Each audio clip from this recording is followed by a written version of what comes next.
किसी छोटे गांव में, जहां रात को चिड़ियों की चहचहाहट भी बंद हो जाती थी, एक नन अजीबोगरीब तरीके से उस गांव के लोगों को डरा रही थी। उसके विचित्र चेहरे और चुपचाप चलने वाले कदमों की आहट से उनके हृदय में डर बस गया था। उस नन का नाम था सिमरन। उसके चेहरे पर एक अजीब सी मुस्कान और उसकी आंखों में एक अद्भुत चमक थी, जो लोगों को डरावनी लगती थी।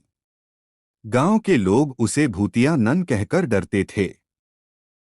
एक रात जब गांव के लोग सो रहे थे, एक युवक नामक राहुल ने नन के साथ मुलाकात करने का फैसला किया। वह न तो डरता था और न ही उसकी अजीब चाल धर्म से परेशान था।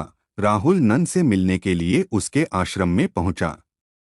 नन के संग बातचीत करते समय राहुल को एक अजीब सी चीख आई। वह देखा कि नन के पास एक बुरी आत्मा है, जो उसे अद्भुत शक्तियों से संभाल रही थी। राहुल को नन ने अपने सच का पर्दाफाश किया। उसने कहा, मैं एक समय एक निर्मल और साधारण नन थी, लेकिन एक दिन एक आत्मा ने मुझे प्रेरित किया। उसने मुझे अपने अंधेरे कार्यों का शिकार बनाया। राहुल नन के दर्शन करते समय दिल डर से धड़क रहा था। वह नन को बचाने का निर्णय लिया।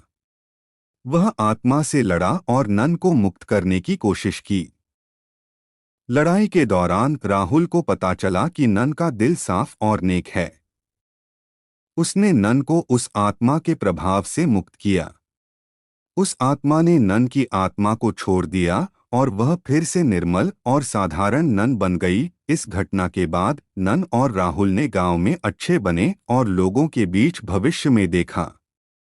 वे उस भूतिया नन के बारे में भूल गए और एक नया आत्मसमर्पण और दोस्ती का संबंध बनाया।